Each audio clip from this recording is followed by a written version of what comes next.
மக்களை வணக்கம். நான் உங்கள் கோடங்கி. வீக்கெண்டு பாலிடிக்ஸ் கேள்விப்பட்டிருக்கோம். அப்புறம் சனிக்கிழமை வெள்ளிக்கிழமை ரிலீஸ் கேள்விப்பட்டிருக்கோம். சினிமாலாம் வெள்ளிக்கிழமை தான் ரிலீஸ் ஆகும் படங்கள்லாம். ஆனால் சனிக்கிழமை ரிலீஸு, சனிக்கிழமை பொலிட்டீஷியனு அப்படின்னு சொன்னால் அது வந்து யாருன்னா நம்முடைய ஜோசப் விஜய் தான். சனிக்கிழமை பாலிடிக்ஸ். அவர் சனிக்கிழமை வீட்டை விட்டு வெளியே வருவார். வெளியே வந்தாருன்னா ஏதாவது ஒரு அசம்பாவிதம் நடக்கும். யாராவது ஒருத்தர் ஊது சாவான், இல்லை 10 பேர் வந்து மயக்கச்சி விடுவானுங்க. அதிகபட்சமாக வந்து பார்த்தீங்கன்னா கரூரில் ஒரு 41 பேர் செத்து போயிட்டாங்க. இதெல்லாம் வீக்கெண்டு பாலிடிக்ஸ் பண்ணிக்கிட்டு இருந்த ஜோசப் விஜயோட வெளி சுற்றுப்பயணங்களில் முன்னாடி நடந்த விஷயம். இப்போது அது என்ன ஆயிடுச்சுன்னா, பனையூர் தியேட்டர் மாதிரியும் வெள்ளிக்கிழமை ஆச்சுன்னா படம் ரிலீஸ் பண்ணுற மாதிரி சனிக்கிழமை ரிலீஸு ஆளை சேர்க்குறாரு. ஆளை வந்து தமிழ்நாடு முழுக்க அங்கங்கே ஆட்களை போட்டு ஆதவ் வந்து என்ன பண்ணுறாருன்னா எல்லா இடங்களையும் ஆள் திரட்டி, இப்போ எப்படி கூட்டத்துக்கு ஆள் சேர்த்தானுங்களோ, கூட்டத்துக்கு வந்து காசு கொடுத்து ரூட் ஜெகதீஷ் மூலமாக அந்த நம்ம வாய்ஸ் ஆஃப் காமன் வச்சுருக்காருல ஆதவ், அவர் மூலமாக நடந்த பெரிய திரட்டு, மக்களை திரட்டி அங்கேருந்து வா இங்கேருந்து வாலாம் கூப்பிட்டு பெரிய கூட்டத்தை கூட்டி காமிச்ச மாதிரி சனிக்கிழமை ஆச்சுன்னா எல்லா கட்சியிலேருந்து ஆளை பிடிக்கணும். யார் யாரெல்லாம் வீக்காக இருக்கா, யார் யாருக்கெல்லாம் என்ன தேவைப்படுது, வா உனக்கு டெண்டர் தரேன், உனக்கு அதை தரேன், உனக்கு இதை தரேன் அப்படின்னு சொல்லி எம்எல்ஏல ஆரம்பித்து முன்னாள் மந்திரி வரைக்கும் எல்லாரையும் வந்து கூப்பிட்றது ஒரு வேலையாக போச்சு. பனையூர் அந்த ஏரியாவே டிராஃபிக் ஜாமில் தான் இருக்குது. இன்றைக்கும் அது மாதிரி உங்களுக்கு பெரிய கூட்டம். அந்த பெரிய கூட்டத்தில் என்ன விஷயம் அப்படின்னு சொன்னால், இன்றைக்கி ரிலீஸ் ஆன படங்கள்லாம் என்ன தெரியுமா? அது வந்து ஒரு படம் வந்து நம்ம ஆர்வி உதயகுமார், எம்ஜிஆர் ஜெயலலிதா பீரியடில் போயிட்டு அங்கே கட்சிக்குள்ளே இருந்தவர். அதுக்கப்புறம் எடப்பாடி கிட்டே இருந்தார். ஓபிஎஸ் எல்லாரிடம் நல்ல நெருக்கமாக இருந்தவர். நிறைய படங்களை இயக்கிய ஒரு மிகப்பெரிய இயக்குனர். அவர் வந்து இப்போ அதிமுக வந்து ரிசைன்மெண்ட்டு தாவேகாக்கு போயிட்டார். அப்புறம் இந்த கட்சி தான் இல்லாமல் சொந்த கட்சி நடத்திக்கிட்டு இருந்த நம்ம மன்சூர், அவர் போய் வந்து விஜய் அவ்வளோ கடுமையாக எதிர்த்து பேசினார். இப்போ அவர் போய் வந்து தாவேக்கால எப்படி தான் கூச்சநாச்சமே இல்லாமல் போய் சேர்றாங்கன்னு தான் தெரியல. அவர் போய் சேர்ற நேரத்தில் கரண்ட் ஆஃப் ஆகி போச்சு. கடந்த வீடியோவில் சொல்லியிருந்தேன் நான், அதை கரெக்டாக கரண்ட் ஆஃப் ஆகி போச்சு. இருட்டிலையும் பரவாயில்ல நான் சேர்ந்துருவேன்னு சொல்லிட்டு வெளியே வந்து ஏதோ நேர்மை விளம்பி மாரி அவர் ஒரு பக்கம் வந்து பேட்டி கொடுத்தாரு. எடப்பாடியோட அண்ணன் பொண்ணு, எடப்பாடி ஒரு அண்ணன் இருக்காருன்னு தெரியல இவ்வளோ நாளாக. இப்போ எடப்பாடியோட அண்ணன் பொண்ணு தாவேக்கால சேர்ந்துட்டாங்களாம். நான் எடப்பாடிலேருந்து வந்திருக்கேன், நீங்கள் இவ்வளோ கேள்வி கேட்குறீங்க அப்படின்னு ஒரு விஷயத்த பேசி எடப்பாடியோட அண்ணன் பொண்ணு நான் அப்படின்றாங்க. ஆக இவர்கள் எல்லாருக்குமே ஒரு அஜெண்டா கொடுக்கப்படுகிறது. ஏதோ ஒரு ஆதாயத்துக்காக வராங்க, ஏதோ ஒரு விஷயத்தை தருவதற்காக வராங்க. அப்படி பேசின இடத்துல ஆதவ் என்ன பேசினார் அப்படின்னு சொன்னால், பேசிகிட்டே இருக்கும்போது கரண்ட் போயிடுச்சு. அவர் வந்து நீட்டி முளைக்கு தானே எல்லாம் பூரா பொய்யா தானே பேசுவார். அந்த பொய் பேசிகிட்டு இருக்கும்போதே கரண்ட் போயிடுச்சு. கரண்ட் போன உடனே டக்குன்னு திமுக மேலே பாய ஆரம்பிச்சார். இந்த கரண்ட்டு போனதுக்கு காரணம் திமுக தான், திமுக செய்த சதி, அதனால தான் கரண்ட் போயிடுச்சு. 1,00,000 பேர் இபியில் வேலை செஞ்சுருக்கணும், ஆனால் 50,000 பேர் தான் இருந்தாங்க. 50,000 பேர் பற்றாக்குறை, ஆள் இல்லை. அதனால இப்போ பாருங்கள், இந்த தெருவில் கூட டிரான்ஸ்ஃபார்மர் பிரச்சனை ஆகிப்போச்சு. இப்போ டிரான்ஸ்ஃபார்மர் போட்டுட்டு இருக்காங்க, இப்போ ஜென்ரேட்டர் வந்துடும் இன்னும் கொஞ்சம் நேரத்தில் அப்படின்னு சொல்லி பேசிட்டு, ஏன் செந்தில் பாலாஜி அந்த துறைக்கு போட்டாங்க தெரியுமா? மின்சாரத்துறைக்கும் மதுவிலக்கு துறைக்கும் கோடியாக கொள்ளடிச்சு திமுக குடும்பத்துக்கு, அது ஸ்டாலின் குடும்பத்துக்கு கொடுக்கறதுக்கு தான் அப்படின்னு பேசியிருக்காரு. இந்த ஆளை என்ன பண்ணலாம்? அமைச்சராக இருந்தால் வாய்க்கு எது வேணா பேசிடலாமா? கொள்ளடிச்சு கொடுத்தானே இவன் பார்த்தானா? இவனுக்கு தெரியுமா கொள்ளடிச்சு கொடுத்தது? அப்போ நீ ஆட்சியில் தானே இருக்க, நீ அதிகாரத்தில் தானே இருக்க. நீ உண்மையிலே சரியான ஆம்பளையா இருந்தா இவ்வளோ கொள்ளடிச்சாங்கன்னு கேஸ் போடு. கேஸ் போட்டு எல்லாரையும் பிடி. செந்தில் பாலாஜி கொள்ளடிச்சாருன்னு சொல்கிற, போடு, கேஸ் போடு. மதுவிலக்கு துறை எவ்வளோ கொள்ளடிச்சாரு, இபியில் எவ்வளோ கொள்ளடிச்சாருன்னு கேஸை போடு. கேஸை போட்டு, நீ தானேப்பா அமைச்சர், பெரிய பதவி நிழல் முதல்வராக இருக்குல்ல, ஷேடோ சிஎம் நீ தானே. அவர் வந்து சும்மா பொம்மை, அது மௌனசாமியார், அது பேசாது. நீ தானே கீ கொடுத்துக்கிட்டு இருக்க. வாய்க்கு அந்த மாதிரி பேசக்கூடாது. மைக் கட்சிச்சுன்னு எதை வேணா பேசிடுவியா? நீ எப்படி பேசுவ அந்த மாதிரி? அப்போ உனக்கு என்ன தோணுதுன்னா, நீ மாதிரி வந்து பேசினா அது ஊடகத்தில் வெளியில் வரும். திமுக மீது மக்கள் இன்னும் கோபமாயிருவாங்க. திமுக மீது மக்கள் யாரும் கோபமாலாம் இல்லை. நீங்கள் பண்ண பொய் பரப்புரை நம்பிட்டாங்க மக்கள். பூரா ஏமாத்துனீங்க தெரியுமா? 2,500 கொடுக்குறேன், 6 சிலிண்டர் கொடுக்குறேன், வீட்டில் இருக்கிற முதியோருக்கு 3,000 தரேன், இளைஞர்களுக்கு 4,000 தரேன், ஃப்ரீ பஸ்ஸு கொடுக்குறேன், 200 யூனிட் கரண்ட்டு தரேன், இப்படின்னு பூராவும் பொய். ஒரு வாக்குறுதியோடு நிறைவேறாதுங்க. எழுதி வச்சுங்க மக்களே. இந்த ஜோசப் விஜய், இந்த நடிகர் சொன்ன எந்த வாக்குறுதியும் வரவே வராது. இப்போ கொடுக்குற 1,000 ரூபாயும் வேறு வழி இல்லாமல் ஸ்டாலின் கொடுத்த 1,000 ரூபாய் நிறுத்தினா மக்கள் வெகுண்டது செருப்பாளி அடிப்பாங்க போகிற இடத்துலலாம். அதனால் இதையாவது குடிச்சு தொலைச்சிருவோன்னு சொல்லிட்டு அதிலே பல பேருக்கு இல்லையா. நான் இப்போ ஆர்டிஐ போட்டிருக்கேன், இன்னும் எனக்கு பதில் வரல. ஆர்டிஐல கேள்வி கேட்டிருக்கேன், என்ன எத்தனை பேர் கொடுத்துருக்கீங்க, என்ன கொடுத்துருக்கீங்கலாம் கேட்டிருக்கேன், இன்னும் எனக்கு பதில் வரல. வெயிட் பண்ணிட்டு இருக்கேன். வந்தவொடனே அது ஆதாரத்தோடு நான் உங்ககிட்ட சொல்கிறேன். நான் இன்னும் சில விஷயங்கள் குறித்தும் ஆர்டிஐல கேட்டிருக்கேன். நான் அதெல்லாம் வரட்டும், வந்த பிறகு வச்சு செய்வோம். நான் என்னன்னா, நீங்கள் நிர்வாகம் ஒழுங்காக பண்ணால் உங்களை பாராட்டலாம், பொய் சொல்லக்கூடாது. இப்போ நீங்கள் மாற்றம் வேணும்னு சொல்லி நாங்கள் ரொம்ப மாற்றம், தூய சக்தி, நல்ல சக்தின்னு சொல்லி வந்துட்டீங்க. வந்த பிறகு இப்போ நடக்கிற 38 நாள் 40 நாள் ஆயிடுச்சு நீங்கள் ஆட்சிக்கு வந்து. 40 நாளுக்குள்ளே உங்கள் நிர்வாகத்தை சீர் பண்ண தெரியலனா நீ எதுக்கு ஆட்சியில் இருக்க? உங்களுக்கு நிர்வாகம் பண்ண தெரியலனா ஏன்பா ஆட்சியில் இருக்க? வெளியே போயிரு, ரிசைன் பண்ணிடு. துப்பு இல்லை உனக்கு ஆட்சி நடத்துறதுக்கு. இந்த 50,000 பேரை வச்சுக்கிட்டு தானே நீ சொல்கிறபடியே நான் வரேன். அவர் சொன்னார் 50,000 பேர் தான் ஈபியில் இருக்காங்க. 50,000 பேரை வச்சுக்கிட்டு 1,00,000 பேர் இருக்க வேண்டிய இடத்துல 50,000 பாதிக்கு பாதி தான் இருக்காங்க ஆட்கள். அதனால தான் ஈபியில் அங்கங்கே பவர் கட் ஆகுது, அங்கங்கே பிரச்சனை இருக்குது அப்படின்னு சொல்கிறாரு இல்லையா? அப்போ அந்த 50,000 பேரை வச்சுக்கிட்டு கடந்த திமுக ஆட்சியில் மனசாட்சியோடு பார்க்குறவங்க நீங்கள் சொல்லணும். கடந்த திமுக ஆட்சியிலும் பவர் கட் நடந்தது. ஆனால் இந்த மாதிரி நடந்ததா? இப்போ நடக்கிற மாதிரி நடந்துச்சா? மக்கள் போராட்டத்துக்கு வெளியில் வந்து தெருவில் இறங்கி போராடினாங்களா? எல்லா பக்கமும் பவர் கட்டு, திருமண பக்கம்லாம் பவர் கட்டு, ராத்திரியானா பவர் கட்டு. அப்போ நீங்கள் எதை நோக்கி, எதை நம்பிக்கையோடு, என்னத்தை ஒரு விஷயத்தை செய்யறதுக்காக மக்கள்கிட்ட பொய்யை பரப்புறீங்க? கட்டாவதெல்லாம் பாருங்க, பணக்காரம் இருக்கிற ஏரியாத்தில் கட்டாவதே கிடையாது. அன்றாடம் வேலைக்கு போயிட்டு வரான் தினக்கூலி அடிப்படையில், பரிதாபத்துக்குரியவங்க. வந்தால் நைட்டில் நல்லா ரெஸ்ட்டாக தூங்கிட்டு காலையில் ஏஞ்சி வேலைக்கு போகணும்னு நினைக்கிறவங்க ஏரியா பூரா கரண்ட் போயிடுது. அவன் தான் ரோட்டில் போராட முடியும். பணக்காரன் ஜென்ரேட்டர் வச்சுப்பான், அல்லது அவன் ஏதோ ஒரு இன்வெர்டர் வச்சுப்பான், எதையோ வச்சுப்பான். அது 4 மணி நேரம் 5 மணி நேரம் கரண்ட் போனால் கூட தாக்கு பிடிக்கிற அளவுக்கு வாங்கி வச்சுப்பாங்க. எல்லா வீடுகளும் வச்சுக்க முடியுமா? அப்போ அந்த பற்றாக்குறையை வச்சு தானேப்பா கடந்த திமுக ஆட்சி காலத்தில் சமாளித்தாங்க. அப்போ அதுக்கு முன்னாடி எடப்பாடி இருந்தார்ல, எடப்பாடி காலத்துலையும் இதே மாதிரி தானே பிரச்சனை இருந்திருந்தா இருக்கணும். எடப்பாடி காலத்தில் எனக்கு தெரிஞ்சு இந்த மாதிரிலாம் பவர் கட் ஆகவே இல்லையே. திமுக அரசாங்கத்திலையும் பவர் கட் நடக்கும், அங்கொன்னும் இங்கொன்னுமா நடக்கும். இல்லைன்னா சொல்லிடுவாங்க, இந்த வாரத்தில் இந்த மாதத்தில் நாங்கள் வந்து இன்னைக்கு பவரை நாங்கள் காலையிலேருந்து ஷட் டவுன் பண்ணிடுவோம். காலைல 9 மணிக்கு போச்சுன்னா 4 மணிக்கு தான் வரும், சில நாள் 5 மணிக்கு தான் வரும். நீங்கள் வந்து இன்னைக்கு ப்ரிப்பேர் ஆயிருங்க, மைண்ட் செட் பண்ணிடுவாங்க. இன்னைக்கு கரண்ட் வராது, முன்னாடியே நம்ம மோட்டரில் தண்ணி ஏற்றி வச்சிடணும், முன்னாடியே நம்ம இந்த விஷயத்தை பண்ணி வச்சிடணும் அப்படின்னு மைண்ட் செட் பண்ணிடுவாங்க. ஏரியாவாக பராமரிப்பு பணிகள் பண்ணுறதுக்காக அங்கே டிரான்ஸ்ஃபார்மர் மாற்றுறதோ மற்ற விஷயங்கள் செய்கிறதோ பணிகளை மேற்கொள்வதற்காக கரண்ட்டை வந்து ஷட் டவுன் பண்ணுவாங்க. ஆனால் இது அப்படி இல்லையே, ஷட் டவுன் இல்லையே, மின் தடை கிடையாது, மின் வெட்டு. எப்போ பிடுங்குதுன்னே தெரிய மாட்டேங்குது. திடீர்னு பேசிகிட்டு இருக்கும்போதே போயிடும் கரண்ட்டு. அப்புறம் மறுபடியும் கரண்ட் வர வரைக்கும் வெயிட் பண்ணி பேசணும். நம்ம எவ்வளோ பிரச்சனைகளை சந்திக்க வேண்டியிருக்கு. இது எல்லாத்துக்கும் காரணம் திமுகன்னு ஒரு உருட்டுற இந்த ஆதவ் மாதிரி அறவேக்காடுகளை எப்படிங்க நம்ம நம்புறது? ஒரு அறவேக்காடுங்க இவர். எந்த விதத்திலும் மக்களை தூண்டி விடுற வேலையை செய்கிறார். மக்களை தூண்டி விட்டு, மக்கள் உணர்ச்சியை தூண்டி விட்டு, இளைஞர்களை குறிப்பாக அவங்க வந்து போராட்டத்துக்கு இறங்கி ரோட்டில் இறங்கி போராடுற மாதிரியான சூழ்நிலையை இந்த அறவேக்காடு ஆதவ் பண்ணிக்கிட்டு இருக்கார். இது வந்து நல்லதுக்கே இல்லை. நீ ஆணவத்தில் ஆடிக்கிட்டு இருக்கார். இன்னும் சொல்ல போனால் வந்து ஆணவத்துடைய உச்சம். நீ பணம் வச்சிருக்க, கோடி கோடியாக காசு சேர்த்து வச்சிருக்க, சொந்த உழைப்பில் வரல, மாமனார் சொத்து, ஓசி சோறு தான் உண்டு, உழைச்சி சம்பாதிக்கல, அடுத்தவன் காசுலேயே நீ குடும்பம் நடத்தி வாழ்க்கையை நடத்திட்ட, இன்னும் அப்படிதான் நடத்திக்கிட்டு இருக்க. ஊர்பட்ட கட்சிக்கு சுற்றிட்டு தான் இங்கே வந்திருக்க. இப்போ விஜய கார்னர் வச்சுக்கிட்டு, விஜயனுடைய முகமூடியை வச்சுக்கிட்டு நீ தான் ரூல் பண்ணிக்கிட்டு இருக்க கவர்மெண்ட்டை. நீ one of the CM, shadow CM. நீ நினைக்கிறத நீ செய்கிற. அதனால அடுத்தவங்க மேலே பழி போடுறது இருக்குல்ல, அது வந்து அயோக்கியத்தனம் இல்லையா? இப்போ உண்மையிலேயே நீ அதிகாரத்தில் நீ இருந்து நேர்மையாக திமுக ஊழல் பண்ணிடுச்சுன்னு உனக்கு ஆதாரம் கிடைச்சிதுன்னா முதல் வேலையாக அவங்கள கைது பண்ணு, அவங்க மேலே வழக்கு போடு, நடவடிக்கை எடு. நியாயமாக இருந்தா அதைத்தானப்பா செய்யணும். அதை விட்டு 19 மைக் கட்சின்னு எது வேணா பேசுவியா? அது நல்லதுக்கு இல்லை மிஸ்டர் ஆதவ், அது நல்லதுக்கு இல்லை.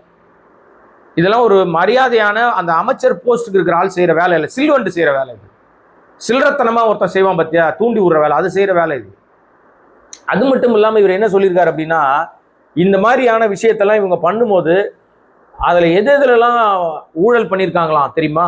நிலக்கரி கொள்முதலில் ஊழல் பண்ணியிருக்காங்களாம், மின் உபகரணங்கள் வாங்கினதில் ஊழல் பண்ணியிருக்காங்களாம், மின்சாரத்துறை, அதாவது நம்ம மின்சாரத்தை வந்து வெளியில் பெரிய விலை கொடுத்து வாங்கி பெரிய ஊழல் பண்ணியிருக்காங்க. இது எல்லாம் சொல்கிறீங்கல்ல, 40 நாள் ஆயிடுச்சு சார். ஆட்சிக்கு வந்த உடனே முதல்ல முந்தைய ஆட்சியில் என்னென்ன தவறுகள் நடந்துச்சுன்னு கண்டுபிடிச்சிருப்பான். நேரம் நீ ஒரு வெள்ளை அறிக்கை வெளியிட்டீங்கல்ல, நிதித்துறை வெள்ளை அறிக்கை ஒன்று வெளியிடுச்சுல்ல, அதில் என்ன இருந்துச்சு? முந்தைய ஆட்சி தவறு செய்திருந்தா அதில் நீங்க சுட்டி காட்டியிருக்கலாமே, இவ்வளவு இழப்பு இதனால வந்திருக்குன்னு சொல்லியிருக்கலாமே. இப்ப சொல்றாரு மின்துறைக்கு ஒரு வெள்ளை அறிக்கை விரைவில் வெளியே வருமா, அது எப்போ வரும் தெரியாது. ஆதரவு வகிக்கிறார்ல ஒரு துறை, அந்த துறையில நிறைய முறைகேடுகள் நடந்ததா? ஏன் நீங்க எல்லாம் வாயிலே வடை சுடுறதவங்க வேலையாப்பா? ஆதாரம்லாம் கொடுக்க மாட்டீங்களா? ஆதாரம் காட்ட மாட்டீங்களா? ஆதாரம் காட்டுங்க. இப்போ நாங்க உங்களை ஏன் ஊடகங்கள் உங்களை கடுமையாக எதிர்க்கிறாங்கன்னா, நீங்க பூரா பொய் தான் பேசுறீங்க. தேர்தல் நேரத்திலையும் பொய் பரப்புனீங்க.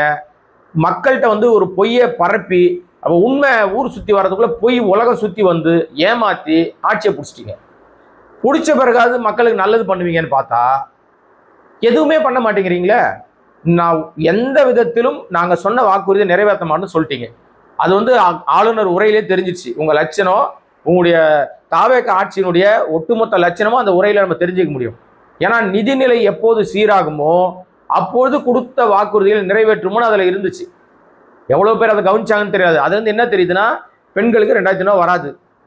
ஓட்டு போட்டீங்கல்ல, விசிலுக்கு ஓட்டு போட்டீங்க தெரியுமா? வீட்டு வாசல்ல கோலம் போட்டு போய் காலங்காத்தால போய் டொப்புக்கு டொப்புக்கு டொப்புக்குன்னு அமுக்குனீங்கல்ல விசிலுக்கு, பூரா நக்கிட்டு போயிருச்சு. 2000 வராது. அதே மாதிரி பெண்களுக்கு 2000 வராத மாதிரி சிலிண்டர் வராது. நீங்க எதை நம்புறீங்க? குடும்ப தலைவி இல்லத்தலைவிகளுக்கு சூப்பர் 6 அன்னபூர்ணி திட்டம், அந்த திட்டம் என்னன்னா பேர் வச்சுங்கப்பா. அப்பா இந்த மௌனசாமியார் டுபாகூர் விஜய் இருக்காருல்ல, இவர் என்னென்ன பேரை சொல்லி தேர்தல் நேரத்தில் அவ்வளவு பச்சையா பொய் சொன்னாருங்க. அந்த பொய் எல்லாம் இப்ப அம்பலத்துக்கு வந்துருச்சு. அம்பலத்துக்கு வந்த உடனே அவரால் பதில் சொல்ல முடியல. அசம்பிளியில மௌனசாமியார் அப்படியே தியானத்தில் இருக்கார், பேச மாட்டார். ஏன் பேசலாங்க? அதான் நாங்க பேசுறோமே அப்படின்னு இந்த ஆதவ் பேசுறார். அந்த அறவேக்காடு அமைச்சர் அப்படி பேசுறார். எந்த விதத்துல நியாயம்? மக்களை ஏமாத்தி மடமாத்தி இன்னைக்கு எல்லா கட்சியிலிருந்து உடைச்சு ஆளை கூட்டு போறீங்க. மகேந்திரன் ஒருத்தர் கம்யூனிஸ்ட்ல இருந்து போய் சேர்ந்திருக்காரு வீக்கெண்ட் பாலிடிக்ஸ்ல. இன்னைக்கு இந்த ஹவுஸ்ஃபுல் பனையூர் அந்த தியேட்டர் இன்னைக்கு ஹவுஸ்ஃபுல். இன்னைக்கு ரிலீஸ் ஆன படங்கள்ல பாத்தீங்கன்னா ஒன்று ஆர் உதயகுமார் இயக்குனர், இன்னொன்று மன்சூர் அலிகான், மகேந்திரன், எடப்பாடி அண்ணன் பொண்ணு, அப்புறம் ஒருத்தர் கட்சியே கலைச்சிட்டாராம், ஜெகநாத் மிஸ்ரா. ஜாதி பார்ட்டி, ஜாதி கட்சி. நான் ஒரு ஜாதி வெறியன்னு சொன்ன ஒரு ஜாதி வெறியன், அந்த ஜாதி வெறியனுக்கு சீட்டு கொடுத்து ஜெயிச்சிட்டாரு. இப்போ அவர் ஒரு கட்சி வச்சிருந்தாராம், வாயில் நுழையாத கட்சி. அந்த கட்சியை இணைச்சிட்டாராம். நீ இணைச்சா என்ன, இணைக்கல்னா என்ன? நீ தான் எம்எல்ஏ ஆயிட்டிய. என்ன கேலி கூத்து! அதை ஒரு 4 ஊடகங்கள் மெயின் ஸ்ட்ரீம் சேனலு தாவேக்காக்கு மேலும் ஒரு எம்எல்ஏ. டேய் ஏப்பா, அந்த டைட்டில் போட்ட அந்த சேனல்காரன ஏன்டா அறிவே இல்லையா? ஏற்கனவே அவர் அங்கதான் எம்எல்ஏவா இருக்காரு, விசில்ல தான் நின்று ஜெயிச்சிருக்காரு, தனி சின்னத்துல ஜெயிக்கலப்பா. என்னடா இப்படி உருட்டுறீங்க? அநியாயத்துக்கு உருட்டுறீங்களடா. மேலும் ஒரு எம்எல்ஏ எல்லாம் கிடையாது, ஏற்கனவே இருக்கிறவர் தான். அவர் வேற ஒரு லெட்டர் பேட் கட்சி வச்சிருந்தாரு, அதை இந்த கட்சியோட இணைச்சிட்டேன்னு வீக்கெண்டில் ஒரு பாலிடிக்ஸ் நடத்தணும்ல. ஆதவோட தில்லாலங்கடி வேலை, இந்த அறவேக்காட்டு ஆதவோட தில்லாலங்கடி வேலையில இதெல்லாம் நடக்கிற நிகழ்வு. இது ஒரு தனியா ஒரு டார்கெட் இருக்கு, சனிக்கிழமை டார்கெட் அப்படின்னு சொல்லி ஒரு டார்கெட். அந்த டார்கெட்டை ஒவ்வொரு சனிக்கிழமையும் ஒரு ஊர்ல இருந்து தமிழ்நாடு முழுக்க ஒரு 300-500 பேரை திரட்டணும். அந்த தெருவே பிளாக் ஆகணும். ஊடகங்கள் கேமரா தூக்குனா அவங்களுக்கு பயங்கரமா தெரியணும். டிராபிக் ஜாம் ஆகணும். அந்த மாதிரி திட்டமிட்டு பணத்தை இறைச்சிக்கிட்டு இருக்கானுங்க, ஆளை சேர்த்துக்கிட்டு இருக்கானுங்க. இப்போ இதுவும் விட்டில் பூச்சி மாதிரி ஓடிக்கிட்டு இருக்குது ஒரு கூட்டம். ஏதோ பெரிய விளக்கு, கலங்கரை விளக்கம் தெரியுது, நமக்கு வாழ்க்கை பெருசா பிரகாசமா இருக்கும், அங்க போயிடலான்னு ஓடுதுங்க. தபன்னு கேட்டை திறந்த உடனே முட்டாய் கடையை முறைச்சி பார்த்துக்கிட்டு திறந்த உடனே ஓடி போய் எட்டுக்கோ ஏதோ ஒன்னான்னு சொல்ற மாதிரி தியேட்டர்ல முதல் நாள் சீட்டு வாங்குவானுங்க, டிக்கெட்டு முதல் நாள் முதல் காட்சிக்கு. அந்த மாதிரி கேட்டை திறந்து ஓடுறானுங்க. அசிங்கமா இருக்குங்க. இதுல வேற பாத்தீங்கன்னா முன்னாள் எம்எல்ஏக்கள், முன்னாள் அமைச்சர்கள், இந்நாள் எம்எல்ஏக்கள் ரிசைன் பண்ணிட்டு கட்சியினுடைய முக்கிய நிர்வாக, மாநில நகர நிர்வாக பொறுப்புல இருந்தவெல்லாம் அவன் தான் உங்களுக்கு மதிக்கவே மாட்டேங்கிறாங்களே. பனையூர்ல தான் உங்களுக்கு மரியாதையே இல்லையே. வெளியில 2 மணி நேரம் காத்து கிடந்தாங்க. இன்னைக்கு 2 hours கேட்டு திறக்கல. கேட்டு திறந்த உடனே அடிச்சு பிடிச்சி ஓடுறானுங்க. ஒரு மாற்று கட்சியிலேருந்து வர்றானுங்கன்னா ஒரு மரியாதை கொடுத்து சேர்க்க கூட தெரியாது, துப்பில்லாத கட்சிங்க அது. ஒரு கட்சிக்குள்ள வரவனை மதிக்க கூட தெரியாத ஒரு கட்சி. இது வரைக்கும் தலைவன் யாரையாவது பார்த்தீங்களா? இந்த சோசப் விஜய கட்சியில சேர்ந்த யாராவது பார்த்தாங்களா? கடைசியா யார் பார்த்தது? ஜோசப் விஜய் தலைமையில கடைசியா கட்சியில சேர்ந்தது யாரு? செங்கோட்டையை சேர்ந்தார் நினைக்கிறீங்களா? பிலிக்ஸ் ஜெரால்டு அவர் தான் போய் லாஸ்டா போய் அவரை பார்த்து சேர்ந்தது. அதுக்கு முன்னால் நாஞ்சில் சம்பல் சேர்ந்துறாரு, பிலிக்ஸ் ஜெரால்டு, அதுக்கு முன்னாடியே செங்கோட்டையன். இந்த எம்எல்ஏக்கள் போனாங்க பாருங்க, ரெட்டலை இனிமே நமக்கு இருக்காது அப்படின்னு மரகதம் குமாரவேல்லாம் பெரிய அப்படியே தன்னுடைய தொகுதிக்கே வாழ்நாளே அர்ப்பணித்துக்கிட்ட மாதிரி ஒரு நாடகத்தை டிராமா போட்டுக்கிட்டு போய் அப்படியே ஓட்டு போட்டு 21 நாள் மை கூட அழியல, அதுக்குள்ள போய் ரிசைன் பண்ணிட்டு ஓடி போச்சுங்கல்ல. இந்த கும்பல்லாம் இந்த துரோக கும்பல், இந்த அயோக்கிய கும்பல், சுயநல கும்பல், இது கூட விஜயை சந்தித்ததா சொல்றாங்க. ஆனா புகைப்படம் வெளியில வரல. அப்ப விஜய் எவ்வளவு கிரிமினலா, கன்னிங்கா, எவ்வளவு தில்லாலங்கடியா, திருட்டுத்தனமா எம்எல்ஏக்களை வேலைக்கு எடுத்துக்கிட்டு இருக்காரு பாருங்க. ஆனா இந்த மாநகட்ட எம்எல்ஏக்கள் வேலை இங்கிருந்து ரிசைன் பண்ணிட்டு போன மாஜி எம்எல்ஏக்களுக்கு சூடு சொன்ன சாப்பாட்டுல உப்பு போட்டு தான் சாப்பிட்றானுங்களா? இது வரைக்கும் எம்ஜிஆர் ஜெயலலிதான்னு புகழ் பாடின இந்த வாயி இன்னைக்கு போய் ஏதோ எம்ஜிஆரே உருவமா பாக்குறமா, விஜய் உருவமா? எப்பேற்பட்ட அயோக்கியத்தனம் பாத்தீங்களா? ஆகவே மக்களே ஒன்னே ஒன்று நல்லா தெரிஞ்சுங்களேன், இந்த வீக்கெண்டு பாலிடிக்ஸ்ன்றது ரொம்ப நாளைக்கு நிற்காது. தினந்தோறும் அரசியல் நடத்துறவன் தான் 24/7 அரசியல் நடத்துறவன் தான் மக்களுக்கான அரசியல்வாதியாக இருக்க முடியும். வீக்கெண்ட் அரசியல்வாதிகள் வீக்கெண்டோட காணா போயிடுவாங்க. ஆட்சி அதிகாரம் எப்படி ஏமாத்தி பிடிச்சிட்டாங்க. இது நீடிக்குமானா சத்தியமா நீடிக்காது, நிலைக்கவே நிலைக்காது. இது இப்ப இதே மக்கள் அதே தொகுதிக்கு போய் மீண்டும் எலெக்ஷன்ல போய் நின்னாங்கன்னா செருப்பாலே அடிப்பாங்க மக்கள். இன்னைக்கு அந்த தொகுதி மக்கள் உண்மையிலேயே விசுவாசமா இருக்கிற, ரெட்டலை விசுவாசமா இருக்கிறவர்கள் இந்த மரகதம் குமரவேல் மாதிரி பெருந்துறையில வந்து நிக்கிற ஆளு, அம்பாசமுத்திரத்தில் நிக்கிற ஆளு, விராலிமலையில் நிக்க போற ஆளு, இந்த யாருக்குமே ஓட்டு போட மாட்டாங்க. அவர்கள் மண்ணை கவப்போது 100% உண்மை. ஆனா இதுக்கு இடையில ஆதவ் வந்து ஒரு டார்கெட் கொடுத்துருக்காரு, புரோக்கர்கள்கிட்ட டார்கெட் கொடுத்துருக்காரு. உன் ஏரியால இருந்து நீ யார் எவ்வளவு பேர் ஆளை கூட்டு வர உனக்கு உனக்கு இன்சென்டிவ். இந்த துணி கடையில எல்லாம் இருக்குங்க, அந்த மாதிரி துணி கடையில எல்லாம் அந்த சேல்ஸ் கேர்ள் இருப்பாங்கல்ல, சேல்ஸ் கேர்ள் சேல்ஸ்மேன்லாம் இருப்பாங்கல்ல, அவங்களுக்கு டார்கெட் கொடுத்துருவாங்க, சம்பளம் கொடுத்துருவாங்க. அது இல்லாம நீ வந்து துணி கடை, அந்த ஹோம் அப்ளையன்சஸ், இந்த மாதிரி கடைகளெல்லாம் வேலை செய்யறவங்களுக்கு நீங்க வந்து ஒரு பொருளை வித்தீங்கன்னு சொன்னா உங்க சம்பளம் இல்லாம நீங்க எவ்வளவு விற்கிறீங்களோ அந்த தொகையிலேருந்து உங்களுக்கு இத்தனை பர்சன்டேஜ் இன்சென்டிவ் அப்படின்வாங்க. அது ஒரு தனியாக ஒரு தொகை கிடைக்கும். அந்த மாதிரி நீ உன் தொகுதியிலேருந்து ஆளை பிடிச்சினுவா, நீ பிடிக்கிற ஆளுக்கு ஏற்ற மாதிரி உனக்கு காசு தரேன் அப்படின்னு சொல்லி மிகப்பெரிய ஸ்கேம் பண்ணிக்கிட்டு இருக்காரு இந்த அறவேக்காட்டு அமைச்சர். பெரிய பணம், பெரிய முதலீடு. அவங்களுக்கு ஆசை வார்த்தை என்ன சொல்றாங்கன்னா, உங்களுக்கு வந்து டெண்டர் வழங்கப்படும். ஆனா புசி ஆனந்த் சொல்றதெல்லாம் நம்பாதீங்க. புசி ஆனந்த் சொல்றாரு, யாராவது ஒருத்தன் எங்க பேரை சொல்லிட்டு டிரான்ஸ்ஃபர் வாங்கி தரேன்னு சொன்னா அவனை கட்டி போட்டு வைங்க அப்படின்னு மக்களுக்கு ஏமாத்துறாரு. இன்றைய அளவும் தாவேக்கால சத்தமே இல்லாம நிறைய திருட்டுத்தனங்கள் நடந்துகிட்டு இருக்கு. நான் எல்லாத்தையும் சில தகவல்கள் ஆதாரத்தோடு இருக்கு நம்மகிட்ட, அதெல்லாம் விரைவில் வெளிப்படுத்துறேன். அது வந்து நம்ம நிறைய விஷயங்களை சேகரித்து சம்பந்தப்பட்டவர்கள் இப்ப கொடுத்துருக்கிற விஷயம், அவங்களுக்கு ஆர்டர் கையில வந்த பிறகு தான் அந்த ஆதாரம் உறுதியாகும். இப்ப எங்கெங்க என்னென்ன பண்ணி வச்சிருக்காங்கன்றது நமக்கு கிடைச்சிருக்குது. அவங்க ஆதாரம் கிடைச்சி இவன் இந்த ஊருக்கு போயிட்டான், இந்த இடத்துக்கு போயிட்டான், இந்த போஸ்டிங்குள்ள வந்துட்டான், இதுக்கு இன்ன செலவு பண்ணாங்க, இதுதான் இன்னாரை வச்சுதான் ரூட்டை பிடிச்சி போனாங்கன்றதெல்லாம் நம்ம சேகரிச்சு வச்சிருக்கோம்ல. அப்பாயின்மெண்ட் உழட்டும், ஆதாரத்தை அம்பலப்படுத்துறேன். இவர் பேசினார்ல, அப்ப எவன் கொடுத்தானவனை கட்டி வைப்பாரா? யாரு? நம்ம புசி ஆனந்த் இன்னைக்கு மைக்கு பிடிச்சவனே பேசுறாரு, யாராவது டிரான்ஸ்ஃபர்னு சொன்னோன்னா கட்டி வச்சிரு அப்படின்னு. அப்புறம் அந்த கல்வி அமைச்சர் சொன்னாரு, ஈஸியா எங்களுக்கெல்லாம் வந்து ரெனிவல் பண்ணி கொடுத்துட்டாங்க காசே வாங்காம அப்படின்னு சொல்லிட்டு தனியார் அமைப்புகள், கூட்டமைப்புகள், பள்ளிகள் வந்து சொன்னதாக ஒரு தகவலாம் வெளில வச்சு இல்ல. அது ஏற்கனவே சிபிஎஸ்சியில வந்து முன்னாடியே 25வது வருஷத்திலே ஆல்ரெடி வந்து நீங்க ஆன்லைன்ல அப்ளை பண்ணா வெயிட் பண்ண வேண்டிய அவசியமே இல்லை. ஒரு வார காலத்துக்குள்ள அவங்க அப்ரூவல் கொடுக்கணும்னா ஆட்டோமேட்டிக்கா அப்ரூவல் உங்களுக்கு வந்துடும்.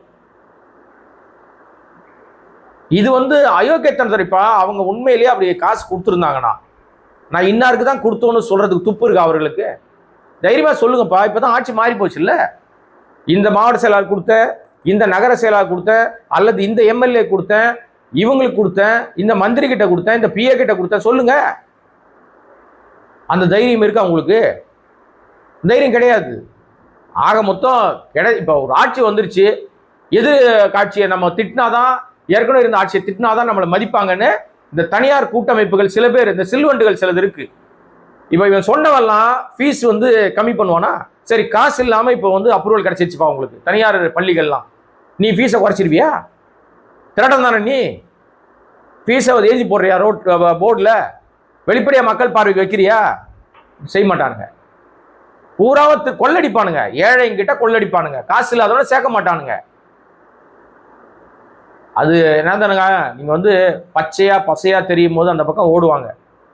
இந்த விட்டில் பூச்சி மாதிரி தான், விளக்க பார்த்து ஓடும், போனவுடனே ரெக்க ரெண்டும் போயிடும், கடைசியில் அது வந்து மாட்டிக்கும், மாட்டி உயிரை விட்டுரும், செத்து போயிடும். இப்படி ஓடுகிற ஒரு நிலைமை ஒரு நாள் அப்படித்தான் ஆகும். 10 நாளில் ஒரு ஆள் சோத்துல எடுத்து பந்து மாதிரி திரும்பி வந்தார். பாப்பிரெட்டி பாளையத்தினுடைய முன்னாள் எம்எல்ஏ கோவிந்தசாமின்னு சொல்லி 10 நாள் தாவேகால போய் சேர்ந்தாரு. தொகுதிக்குள்ள போக முடியல, கழுவி ஊத்திட்டானுங்க. இனிமே எந்த மூஞ்சி வச்சு இங்க வருவேன், நிப்ப நீ எலெக்ஷன்ல, இனிமே உனக்கு மரியாதையே கிடையாதுட்டானுங்க. அரசியலே வேணடா எனக்குன்னு ஓடி போயிட்டார். இதுதான் நடக்கும். இந்த வீக்கெண்ட் பாலிடிக்ஸ் ரொம்ப காலத்துக்கு ஓடாது. ஆணவத்தினுடைய உச்சத்தில் ஆடுகிற ஆதவனுடைய இந்த செயல்பாடுகள் கடுமையான கண்டனத்துக்குரியது. நீங்க யார் மேல வேணா குற்றம் சொல்லுங்க, உங்க அதிகாரம் உங்க கையில இருக்கு. ஆதாரத்தோடு அவர்கள் மீது நடவடிக்கை எடுங்கள் தான் நம்ம சொல்றோம். நம்ம எடுக்க வேணாம்னு சொல்லவே இல்லை. திமுக தவறு செய்திருக்கிறதா, உங்கள்கிட்ட ஆதாரம் இருக்கா, தயவு செய்து நடவடிக்கை எடுங்க. அப்படி எடுத்தீங்கன்னா நீங்க சரியான அமைச்சராக நம்ம ஒத்துக்கலாம், நீங்க ஒரு ஆம்பளையா ஒத்துக்கலாம். இந்த மைக்கு பிடிச்சா பேசுறது, சட்டசபையில பேசாம வெளியில வந்து பேசுறது, இதெல்லாம் அயோக்கியத்தனம், இதெல்லாம் ஏத்துக்க முடியாது. மிஸ்டர் ராதவ், உங்களுக்கு தான் சொல்றேன், இதை நீங்க செய்யணும்னா அதிகாரம் உங்க கையில இருக்குல்ல, தாராளமா எடுங்க நடவடிக்கை. யாரா தடுப்பாங்களா? யார் தடுக்க முடியும்? யாருங்க தடுக்க முடியும்? இது போல பல விஷயங்கள் நம்ம பேச வேண்டிய நிறைய விஷயங்கள் இருக்கு. நம்முடைய கோடை வாய்ஸ் சேனலை சப்ஸ்கிரைப் பண்ண பார்த்துருக்க அன்பு நண்பர்களே, நீங்க சப்ஸ்கிரைப் பண்ணீங்கன்னா இன்னும் பல விஷயங்கள் பேசலாம். மீண்டும் சந்திக்கிறேன். நன்றி, வணக்கம்.